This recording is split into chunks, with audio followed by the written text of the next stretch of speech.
Kami masih membahas mengenai Provinsi Jawa Timur yang sudah memasuki vaksinasi COVID-19 tahap kedua. Sebelum saya lanjutkan ke Dr. Windu, sudah banyak pertanyaan ini untuk Dr. Windu sebetulnya. Cuma saya ke Pak Hartoyo terlebih dahulu.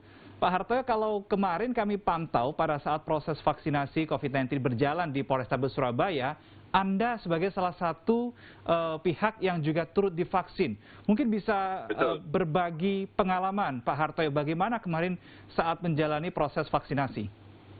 Ya, Mas Rino. Sama tadi saya dengar berita dari Metro TV tadi sebelumnya bahwa Ketua MUI Jawa Timur sudah divaksin juga dan menyimpulkan sama-sama. Saya juga tidak ada rasanya sama sekali. Kemudian pasca dari pemberian vaksin itu saya juga tidak mengalami gejala apapun, sama seperti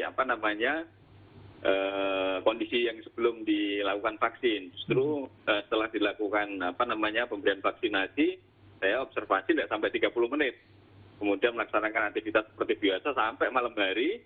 Kemudian sampai saat ini juga saya tidak melaksanakan gejala atau efek samping apapun. Oleh karena itu juga sama tadi himbauan saya supaya warga kota Surabaya maupun Jawa Timur tidak ragu-ragu lagi untuk menerima vaksin yang sudah disediakan oleh pemerintah. Oke. Itu Mas Reno. Berarti kondisi saat ini sama sekali tidak ada kondisi klinis apapun ya setelah divaksin, Pak Hartoyo? Dipastikan sekali lagi? Alhamdulillah tidak ada, karena saya beberapa kali divaksin juga kan, vaksin flu, kemudian pneumonia dan lain-lain. Tidak ada efek sama sekali, tidak ada demam, tidak ada meriang dan lain-lain. Sampai sekarang juga masih melaksanakan aktivitas seperti biasa. Itu Mas Reno. Baik, Pak Hartoyo, kalau kita di Polrestabes Surabaya mungkin ini bisa berbagi data juga kepada kami di sini. Ada tidak personil Polrestabes Surabaya yang sebelumnya ini sempat terinfeksi oleh coronavirus ini dan sehingga tidak bisa divaksin kemarin? Ada tidak, Pak Hartoyo? Ya, kalau yang seperti itu ada, karena syaratnya kalau tidak salah bisa dilakukan vaksin apabila 3 bulan setelah sembuh dari COVID ya, atau setelah terinfeksi. Nah, untuk personel di Polrestabes Surabaya sendiri juga sudah lumayan banyak yang terpapar, kemudian sudah lumayan banyak juga yang sembuh, kemudian ada juga yang meninggal, dan sekarang dalam perawatan tinggal 5 personel, 5 orang. Nah, kemudian dari yang sudah sembuh ini juga kemarin ada beberapa juga yang sudah menerima vaksin, artinya bahwa sesuai dengan aturan itu diperbolehkan. Ya, untuk personel-personel kita yang sudah pernah terpapar, ini juga diberikan vaksin yang tahap pertama. Oke, baik, saya ke Dr. Windu. Tadi sudah disinggung oleh Pak Hartoyo sebetulnya bahwa ada personil yang sempat terinfeksi namun belum 3 bulan sembuh. Sebetulnya Pak Windu mungkin bisa dijelaskan, apa pertimbangannya, apa dasarnya ketika orang yang sudah sembuh dari COVID-19 ini harus menunggu minimal 3 bulan baru bisa masuk dalam tanda kutip antrian untuk vaksinasi? Apa dasarnya? Ya, jadi kan begini, orang yang sudah terinfeksi, ya, jadi yang sudah pernah positif COVID, itu kan berarti di dalam tubuhnya sudah ada antibodi, ya kan? Jadi artinya sudah kebal. Jadi artinya dia sementara ini sudah kebal, ya. Dan perkiraannya mungkin kekebalannya menurun itu ya sekitar 3 bulan. Nah, jadi artinya kalau sekarang dia katakanlah dia masih baru positif ya, baru sembuh, itu kan berarti dia kebal, sehingga vaksinasi itu didulukan pada mereka yang belum mengalami kekebalan, ya kan? Jadi prioritasnya diberikan pada mereka yang belum pernah divaksinasi maupun yang belum pernah tertular. Nah, jadi karena supaya semua sama-sama kebalnya gitu. Nah, tapi nanti setelah mereka 3 bulan ya, jadi kan kekebalannya sudah mulai menurun. Nah, itu boleh divaksinasi supaya dia mengalami kekebalan yang sama dengan yang lainnya gitu. Oke. Jadi bukan artinya mereka yang baru positif itu kemudian berbahaya ketika divaksinasi, bukan.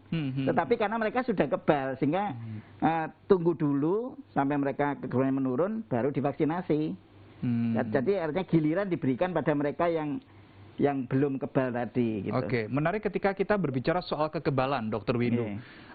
Vaksinasi dan vaksinasi ini kan tujuannya adalah untuk menciptakan kekebalan. Betul. Nah, kekebalan yang seperti apa?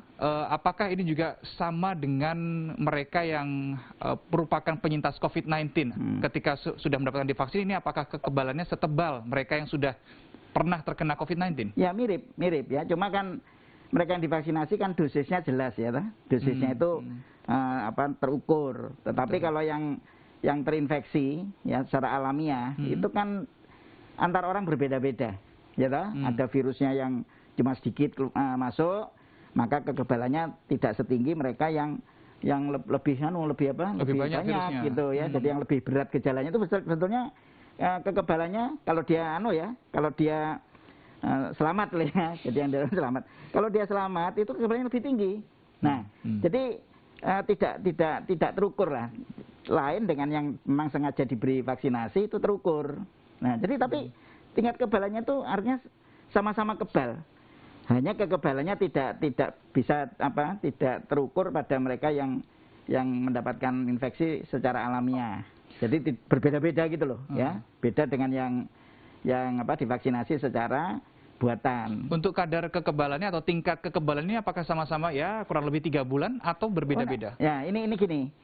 Sampai hari ini kita kan baru mulai toh. Ya. Dunia ini sama itu. Jadi kita belum tahu persis sebetulnya tingkat kekebalan yang protektif ya terhadap COVID-19 itu bertahan sampai berapa lama. Kita belum tahu. Ya, karena masih kan baru mulai kita. Betul, ya. betul. Di dunia baru ya 2-3 bulan lah ya. Indonesia saja baru 1 bulan lebih sedikit ya. Nah, jadi artinya nanti kita baru tahu dari nanti kan ini kan terus dievaluasi tuh ya oleh para ahli ya. Jadi nanti setelah 6 bulan dan seterusnya itu selalu dimonitor. Seberapa tinggi kekebalan dari mereka dan nanti di sampling gitu ya. Seberapa tinggi kekebalan yang masih bertahan di dalam tubuh. Nanti akan ketahuan, oh ternyata hanya bertahan 6 bulan, atau ternyata lebih panjang 1 tahun, atau mungkin lebih. Nah itu kita tunggu. Jadi sampai hari ini kita belum tahu persis. Oke, karena memang masih harus masih running terus ya, prosesnya juga masih harus didalami. Saya kembali ke Pak Hartoyo terkait dengan vaksinasi tahap kedua, Pak Hartoyo. Kalau kita berbicara soal vaksinasi, tadi Pak Hartoyo sudah berbagi cerita bagaimana ketika divaksin terkait dengan pengamanan, karena ini juga merupakan salah satu peran dari Polri untuk mengamankan proses vaksinasi. Di Surabaya seperti apa, Pak Hartoyo, pengamanannya terhadap vaksinasi? Ya, jadi ya betul, untuk distribusi mulai dari Bio Farma di Bandung kemudian sampai dengan ada di gudang Dinkes Jawa Timur yang ada di Jalan Ahmad Yani, ini dilakukan pengawalan oleh rekan-rekan dari Brimob Polda Jawa Timur. Kemudian pada saat sudah disimpan di gudang Dinkes Provinsi Jawa Timur, maka akan kita lakukan pengamanan selama 1 kali 24 jam.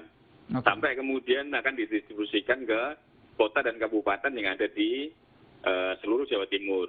Nah, pada saat dari titik pengambilan yaitu di gudang Dinkes Provinsi Jawa Timur sampai dengan ke kota dan kabupaten masing-masing, ini kita juga berikan pengamanan. Kita kawal, kemudian kita amankan sampai dengan tujuan kota dan kabupaten masing-masing. Nah, kemudian setelah sampai di kota dan kabupaten masing-masing, disimpan di gudang Dinkes kota ataupun kabupaten, maka kita lakukan pengamanan juga 1 kali 24 jam, Mas Reno. Kemudian kita juga melakukan pengamanan pada saat distribusi pemberian vaksin yang tadi saya sampaikan di puskesmas yang ada di kota Surabaya ini contohnya. Ini juga kita lakukan pengamanan, artinya jangan sampai nanti pemberian vaksin kemudian itu jadi kerumunan. Nah, itu yang kita betul-betul diskusikan dengan kepala puskesmas supaya jadwalnya diatur sesuai dengan daftar yang sudah siap untuk menerima atau siap untuk dilakukan vaksinasi. Nah, sampai nanti tahap yang selanjutnya juga, kalau tidak salah, ini masih lansia. Jadi kalau tidak salah, total lansia yang ada di kota Surabaya ini 200 ribuan lah gitu ya. Jadi untuk tahap yang selanjutnya ini, pengiriman yang selanjutnya mungkin untuk masih para lansia dan pelayan publik dihabiskan dulu. Jadi setelah itu baru mungkin jadwalnya untuk program-program yang untuk masyarakat umum yang tadi sudah disampaikan oleh Dr. Windu tadi, orang yang paling beresiko apabila ketular. Nah, kemarin tahap 1 kan sudah untuk tenaga kesehatan, kemudian tenaga kesehatan untuk SDM kesehatan yang belum sempat tervaksin pada saat tahap pertama, maka diteruskan sekarang. Nah, kemudian untuk next selanjutnya juga masih untuk lansia dan untuk para pelayan publik yang nanti belum tercover pada tahap yang sekarang. Gitu Mas Rino. Baik, bagaimana kemudian jikalau nanti ada warga yang menolak untuk divaksin dan bagaimana ini ada fenomena setelah divaksin justru mengalami atau dinyatakan positif COVID-19. Ini akan kita bahas di segmen berikutnya. Pemirsa tetaplah bersama kami, Titik Tengah akan kembali sesaat lagi.